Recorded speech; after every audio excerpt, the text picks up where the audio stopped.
This is Hidden Killers Week in Review. A look back at the most prolific stories of the week. This is Hidden Killers with Tony Bruschi. Here now, Tony Bruschi. I want to tell you about a case that is still unfolding, not because everything is known, but because the choices of one man and the legal strategy surrounding those choices show us how modern accountability works in real time.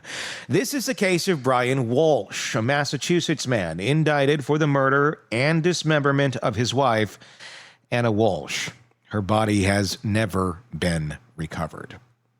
But as the trial date draws closer, the evidence is mounting and the defense is reaching into every shadow they can find, including the scandal-plagued past of one investigator, hoping the system itself might cast enough doubt to save him. Because God knows, truth comes when you just cast enough doubt in other people's misdeeds. That means you're innocent, right? Shady person over here.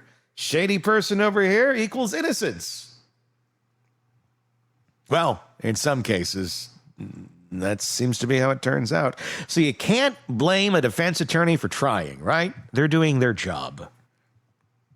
Well, in this case, so far, the law is standing up and saying, doesn't work that way.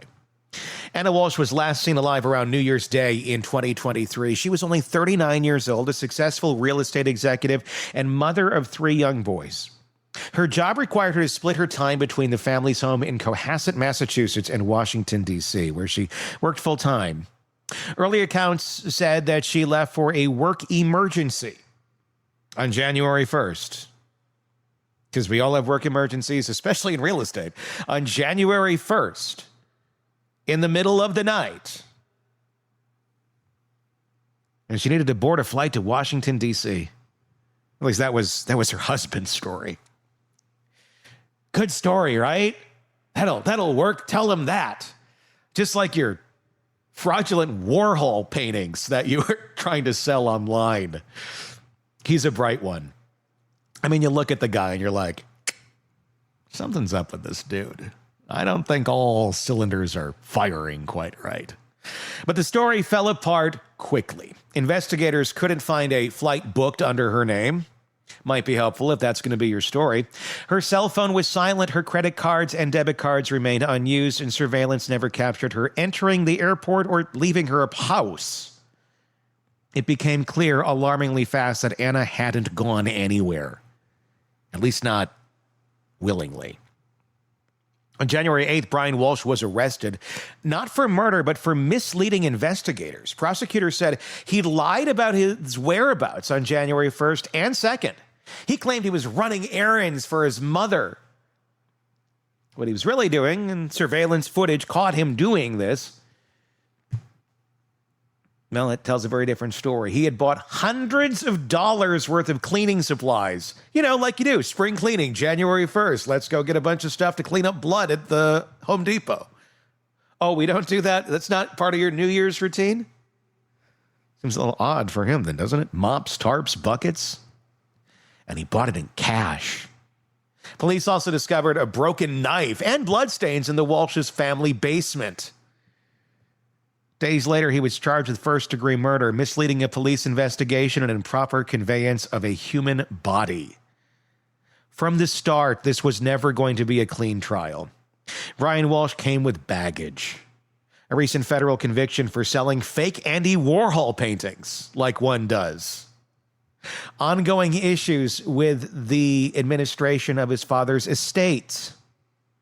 But the legal battleground forming now isn't just about what Brian did. It's about who gets to say he did it and whether any of those people have stains of their own.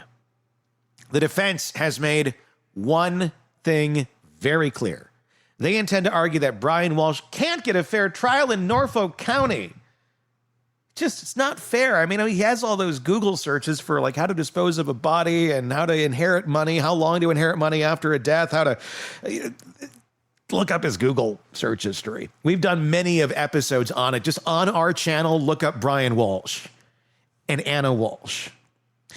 You will find just the most shocking. I think he still gets the award for the most devastating Google searches of any case I have ever covered.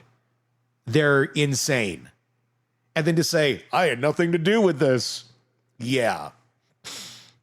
Their motion to change venue is built around two things. And maybe changing venue is fine. The overwhelming pretrial publicity and the suggestion that local law enforcement cannot be trusted. And if you follow the Karen Reed case, you know where that second argument is coming from. Trooper Michael Proctor. Proctor is the lead state police investigator, or he was, who was removed from the Karen Reed case after offensive and unprofessional text messages surfaced during court proceedings. The text showed a deep personal bias against Reed, using crude and inflammatory language to describe her, and suggesting he may have perjured her guilt before evidence was even collected. Proctor was disciplined, the case was shaken, and Norfolk County law enforcement was thrown under a harsh national spotlight, and deservedly so. Now, the defense in the Walshe case is trying to bring that shadow into their courtroom and say, well, this boogeyman over here, well, there's a boogeyman. You never know what the boogeyman's up to. Boogeyman could do anything, right? Woo! They've requested access to the Proctor files, which at some point I'm sure will be a Netflix miniseries. The full batch of texts, emails, and communications from the Karen Reed case, arguing that if any of those materials touch the Walshe investigation, they deserve to be reviewed. Their aim is to show a pattern of misconduct, or at least to suggest that it's possible. The goal is jury doubt. And when you get a case like this, that's about the only damn thing you can hope for.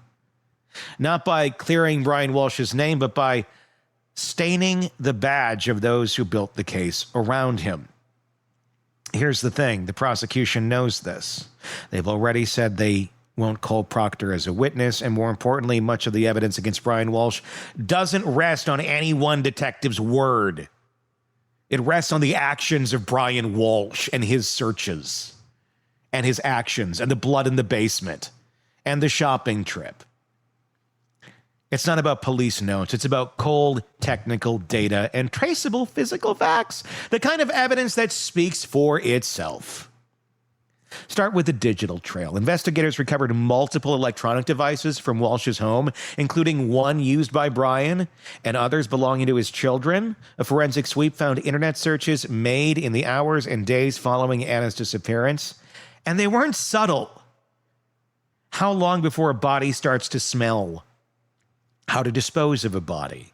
How to clean blood from a wooden floor? Can you be charged with murder without a body? These searches, prosecutors say, form the spine of their timeline, conducted in the early morning hours of January 1st and continuing in clusters across the next few days. The defense tried to suppress that evidence, arguing that law enforcement had exceeded the scope of consent-based search agreement. As if there is such a thing when you're being looked into for the murder of your wife. They said some devices should never have been examined. The court agreed in part, excluding limited portions of GPS and call history data, but the most damning Google searches, well, they were ruled admissible.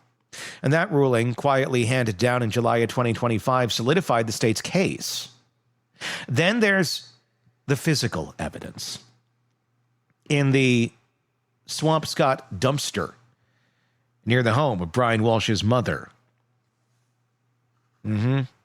Police recovered a pile of items tied to Anna through DNA testing and visual identification.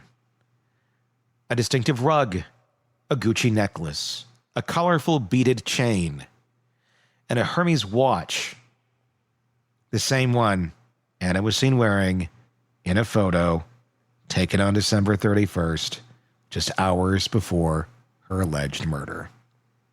Prosecutors say the presence of those items in that location shows not just the aftermath of a crime, but an attempt to conceal it. The defense, again, is trying to draw a wedge between possession and guilt. But the evidence is tangible. Jurors can see that for themselves. All of this, the data, the DNA, the dumpster. Exits outside the Proctor debate. It all exists out there. Even if the defense proves misconduct in the Karen Reed investigation, that doesn't change what Brian Walshe's search history shows. And what ended up in the trash. And that may be the state's biggest advantage. They've built a case that doesn't depend on trust in the system. It depends on the digital and physical choices Brian Walshe made, minute by minute, item by item, after Anna vanished. Those crimes, after the fact, are what is going to sink this idiot. His poor decision-making, number one. And then, number two, trying to conceal this the way that he did. And being so stupid to search these things and think no one's going to look at it. That's what's going to sink this man. It's not a crooked cop from another case. It doesn't mean the trial will be clean. The defense is still fighting to exclude references to Brian's prior conviction for art fraud. Ooh. Guess what? Fake Warhols aren't going to put you over the edge to spending the rest of your life behind bars. It's the whole, how to inherit, how long to inherit after death. It's those searches about, can you identify a body in certain ways after certain things have been done to it. An excruciating, gory detail, as searched by Brian Walshe on his own son's iPad. I don't think Proctor was in the house grabbing your son's iPad. How do I dispose of a body on January 1st, Brian? Nice try. It's kind of scary, though, you think about it. If he didn't make those searches, if he was a little smarter about it, he'd have a stronger argument. Because people without that would look at oh, it's connected to Proctor. And you go, that's shady. Just like the Sandra Birchmore case. It's shady. And it's connected to crooked cops, who also happen to be part of the same ecosystem. So it's not hard to raise a red flag, and it's not inappropriate, I think, to raise a red flag when you have a pattern of behavior of bad police work. But it is important to recognize when we're actually talking about bad police work or bad people, because not all police work is bad. And not all police work is bad from a bad department. There are still rules of law. There are still people in these departments that do have the public's interest at heart. They're not all evil.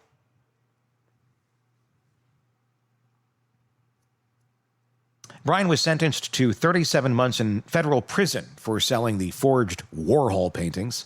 And any mention of an old police report from 2011 or allegations surrounding his father's estate, they argue that stacking unrelated bad acts in front of the jury is prejudicial. The judge will need to decide where motive ends and character assassination begins. You don't need them. You don't need the Warhol. You don't need the estate issues. If you get them in, great. It ain't going to sink this case.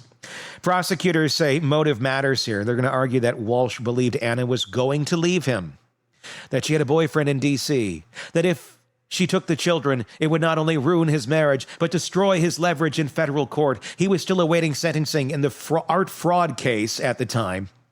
And he had reportedly told investigators he believed he could avoid prison if Anna was around to care for the boys.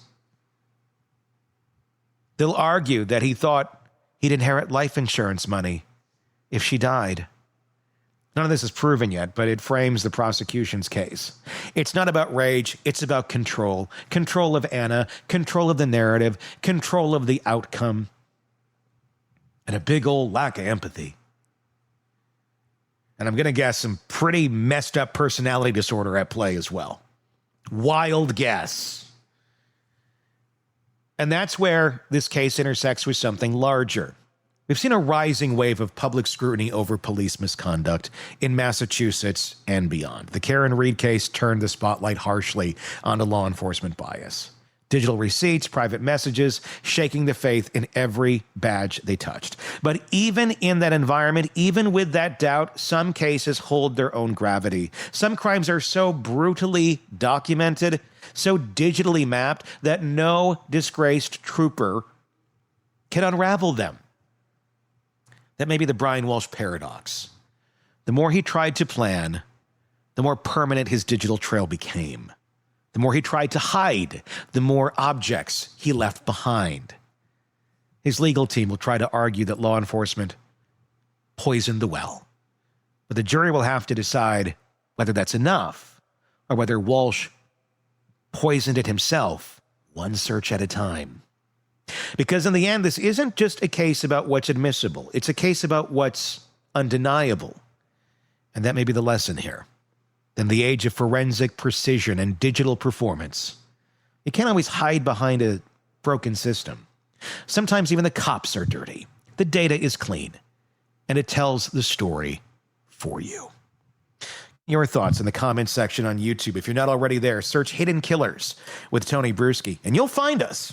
And you can comment on all of our stories. That's what we love to hear, is your thoughts. So please do weigh in and press subscribe wherever you're listening or watching us so you don't miss any of the cases we cover for you right here at the Hidden Killers Podcast and True Crime Today. My name is Tony Bruschi. We will talk again real soon. Want more on this case and others? Then press subscribe now and don't miss a moment of true crime coverage from Tony Bruschi and the Hidden Killers Podcast.